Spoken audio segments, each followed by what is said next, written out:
Salam alaikum.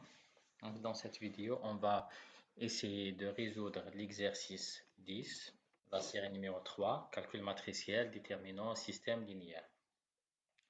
Donc, première question, mettre sous forme matricielle, puis résoudre par la méthode de Cramer ou la méthode de Gauss les systèmes linéaires suivants.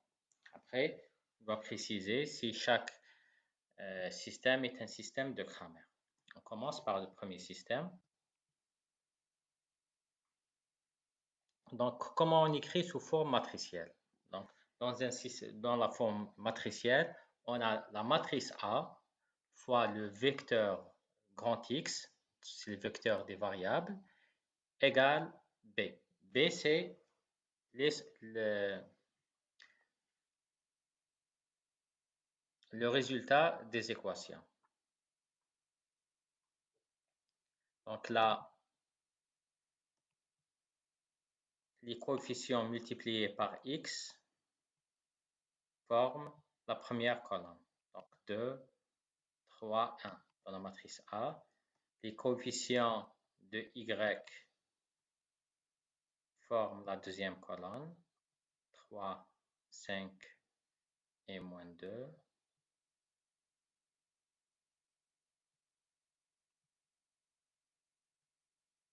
Et les coefficients de Z forment la troisième colonne, 2, 2, moins 3, moins 3. Après là, vecteur X contient les variables X, Y, Z. Et finalement, le B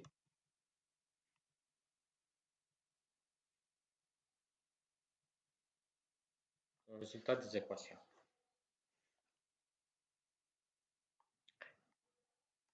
Maintenant, est-ce que le système était un système de Cramer?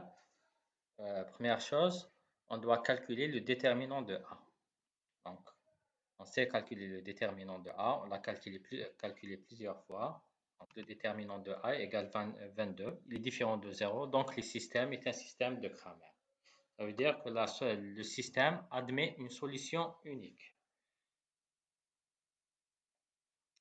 Maintenant, comment déterminer le vecteur X, les variables X, Y, Z? On va utiliser la méthode de Cramer. La méthode de Cramer est très facile. Donc, on doit calculer trois autres déterminants.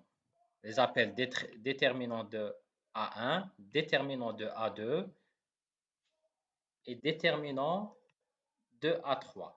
C'est quoi le déterminant de A1? C'est quoi la matrice A1 tout d'abord? La matrice A1, c'est la matrice A. Elle est obtenue à partir de la matrice A, mais on remplace sa première colonne. On remplace sa première colonne. Remarquez 2 et moins 3 et 1. On les remplace par B, le vecteur B. 1, 8 et moins 1. Donc, on remplace 2, 3, 1 par 1, 8, moins 1. Et on obtient A1.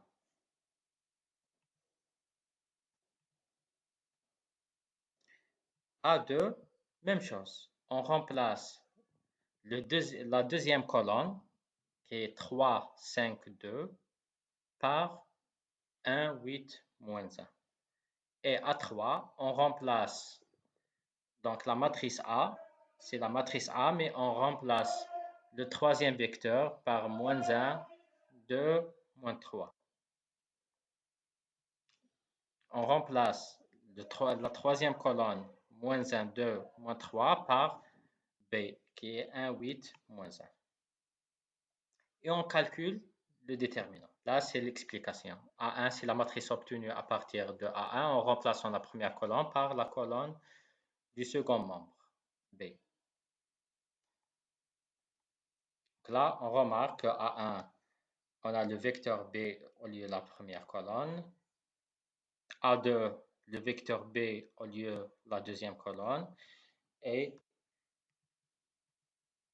A3, on a le vecteur B, on le met à la place de la troisième colonne. Et on calcule les déterminants.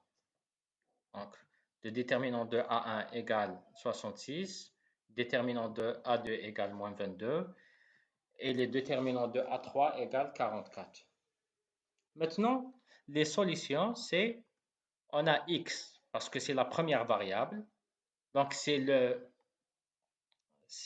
déterminant de A1 sur le déterminant de A. On avait trouvé déterminant de A égale 22. Donc, X égale déterminant de A1 sur déterminant de A. Donc, c'est 26 sur 2, ça donne 3. Y, la variable Y, c'est la deuxième variable. Donc, c'est le déterminant de A2 sur le déterminant de A. C'est moins 22 sur 22. Et la dernière variable Z, c'est le déterminant de A3 sur le déterminant de A et ça donne 2. Donc le vecteur égale la transposée de 3 moins 1, 2. Donc on ne peut pas écrire le vecteur X sans ce T-là. Parce que c'est un vecteur, X c'est un vecteur colonne. Donc soit on l'écrit sous forme d'une colonne, 3 après, en dessous, moins 1 après 2, ou le vecteur ligne, 3 moins 1, 2, comme il est, mais on doit mettre T, transposé du vecteur ligne. Passons maintenant au deuxième système. Donc, on l'écrit sous forme matricielle.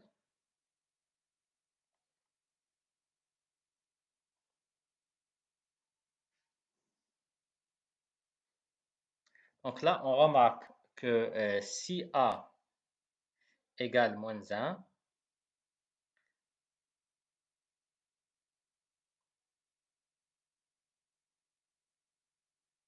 donc on aura deux colonnes identiques.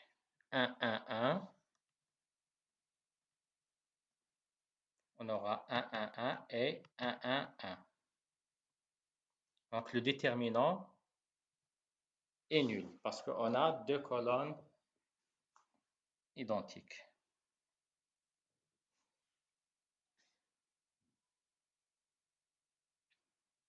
Et si A égale moins 2,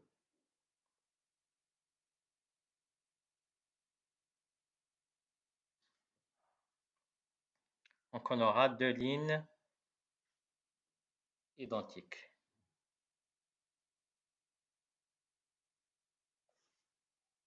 Donc c'est 1, 2, 1. Non, on aura deux colonnes identiques. 1, 2, 1 et 1, 2, 1. Donc toujours, on aura le déterminant nul. Donc le système n'est pas un système de Cramer si A égale moins 1 ou A égale moins 2. Bien, on peut calculer le déterminant de A.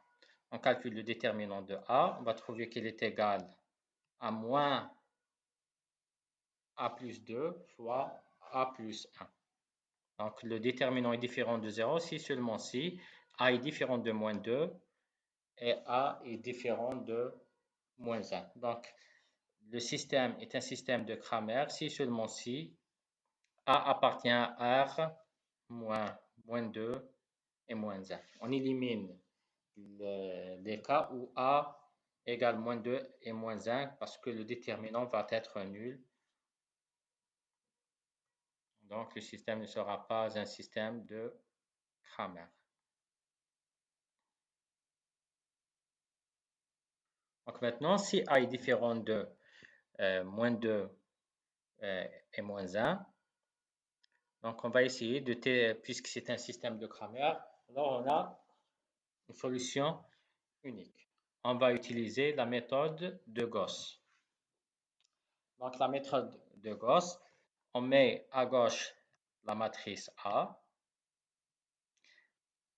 et à droite le second membre, B, le vecteur B.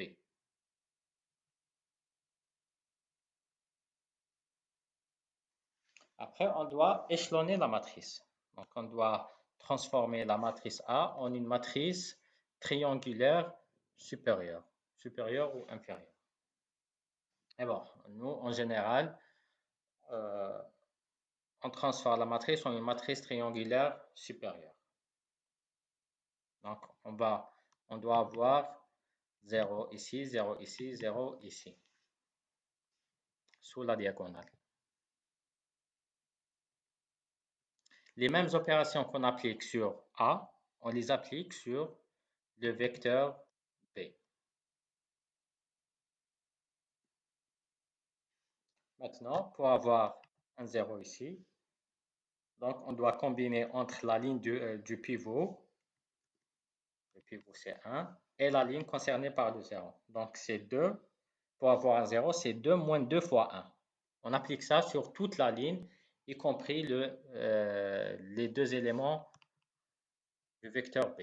Donc 2 moins 2, ça donne 0.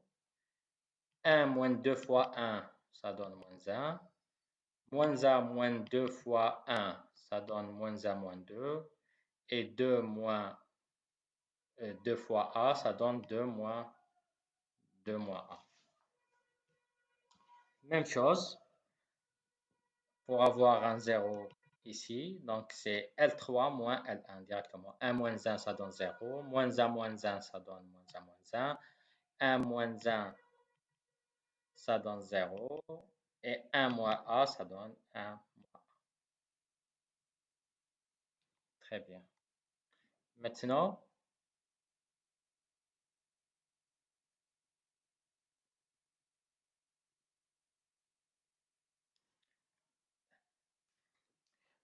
la prochaine étape n'est pas vraiment nécessaire, hein. Là, on multiplie la deuxième ligne et la troisième ligne par moins 1 pour changer le signe des vecteurs.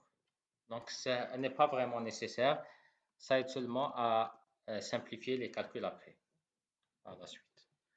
Donc, on multiplie la deuxième ligne et la troisième ligne par moins 1. Donc, on aura un A ici, A plus 1, A plus 2. Donc, c'est des nombres faciles à manipuler. Maintenant, on veut avoir un 0 ici. Le pivot, c'est 1, parce qu'on doit avoir un 0 sous le pivot qui est 1. Donc, pour avoir un 0 ici, on doit combiner entre A plus 1, la ligne contenant A plus 1 et la ligne du pivot. Donc, pour avoir 0, A plus 1 moins A plus 1 fois 1, pour avoir le 0. Et on applique ça sur tous les autres éléments. Donc 0 moins A plus 1 fois 0, ça donne 0.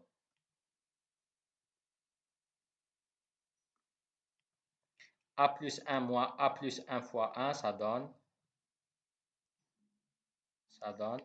0. Et 0 moins A plus 1 fois A plus 2, ça donne moins A plus 1 fois A plus 2. Et A plus 1 moins A moins 1 moins A plus 1 fois 2A moins 1, ça donne A moins 1 moins A plus 1 fois A moins 2. On peut simplifier cette formule. Donc, on a A moins 1 facteur en commun. Après, ça va donner A moins 1 fois 2, 2A plus 1. Après, maintenant, on va transformer ça, on va écrire ça sous forme d'un système. Donc, le système, on remplace. Donc, les coefficients ou la première ligne, c'est x plus y plus z égale a. X plus y plus z égale A. Après, on n'a pas x, donc 0 fois x, c'est 0. On a y plus A sur 2 fois z égale 2A moins 2. Donc, y plus A plus 2 fois z égale 2A moins 2. Et finalement, on n'a pas ni x ni y, donc on a A plus 1 fois A plus 2z égale A moins 1 fois 2A plus 1. Donc, A plus 1 fois A plus 2z égale A moins 1 fois 2A plus 1. Une fois on a le système, maintenant il est facile de calculer les variables z, y et x. On commence par la variable z parce que dans la troisième équation, c'est le seul inconnu. Donc, facilement, z égale ça sur ça. Donc, directement. Maintenant, on a la valeur de z.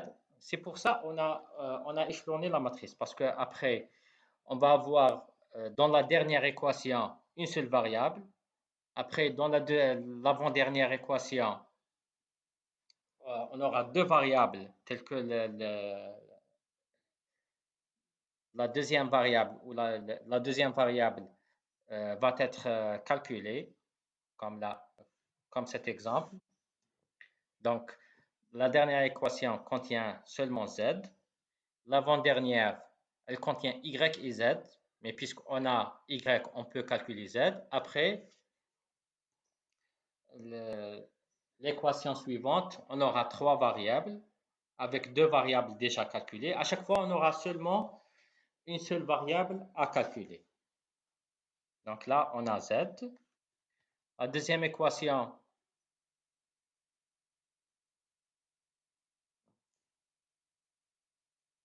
on a déjà la valeur de z. On remplace par z. Donc, on aura seulement un seul inconnu qui est y. On peut le calculer. Donc, c'est une équation avec un seul inconnu. Maintenant, on a la valeur de z, on a la valeur de y, on a la valeur de z, on a la valeur de y. La seule valeur inconnue, c'est x. Donc, le seul inconnu, c'est x. Et là, on peut calculer x.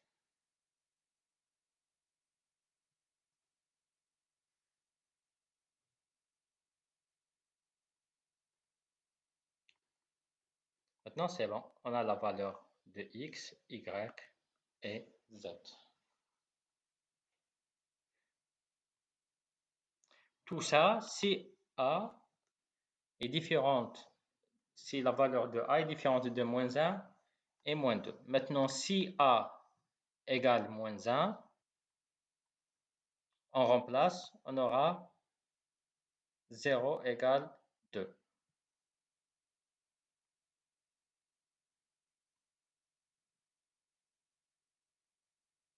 On remplace dans le dernier système. S2'. On remplace dans S2'. Donc, on aura 0 égale 2. Ou on remplace dans S2. On remplace ici. On va trouver que 0 égale 2, impossible. Et si A égale moins 2, on remplace dans S2 et on va avoir 0 égale moins 9, impossible. Donc, pour A égale moins 1, A égale moins 2, il n'y a pas de solution. En conclusion, si A est différent de moins 2 et moins 1, on a une solution unique. Si A égale moins 2 ou A égale moins 1, on a ensemble vide.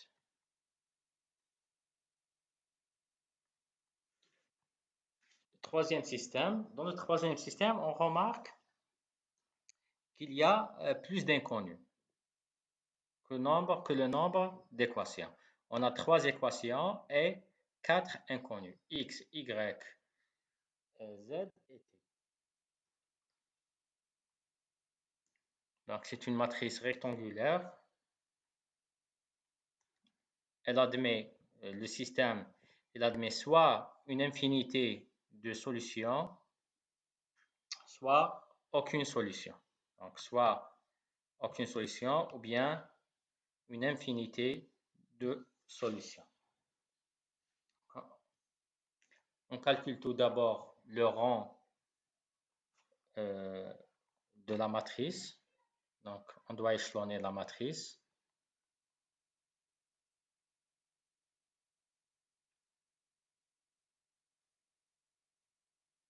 Y compris le vecteur B. Donc, après échelonnement, on va trouver le rang de A et B égale le rang de A égale à 3.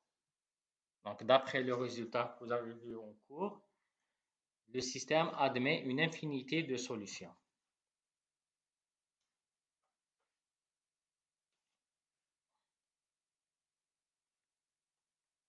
Donc, on va transformer cette matrice AB en un système d'équations. Donc, on aura moins 3t égale 0, donc t égale 0.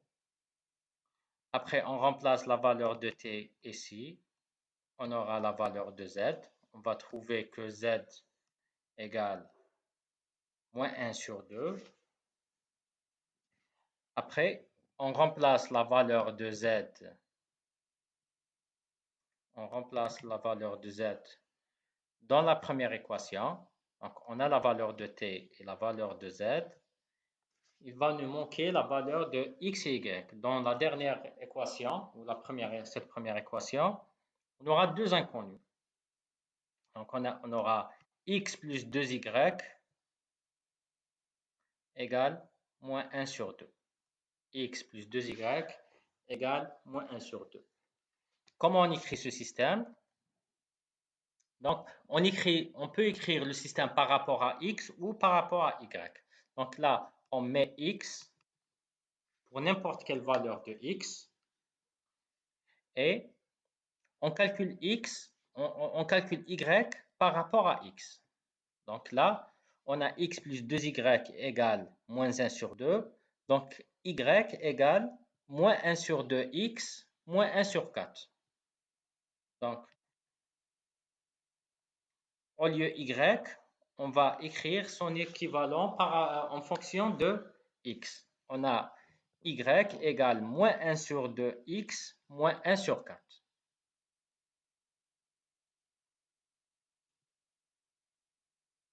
On a z égale moins 1 sur 2 et t égale 0. Maintenant, on peut écrire le système par rapport à y.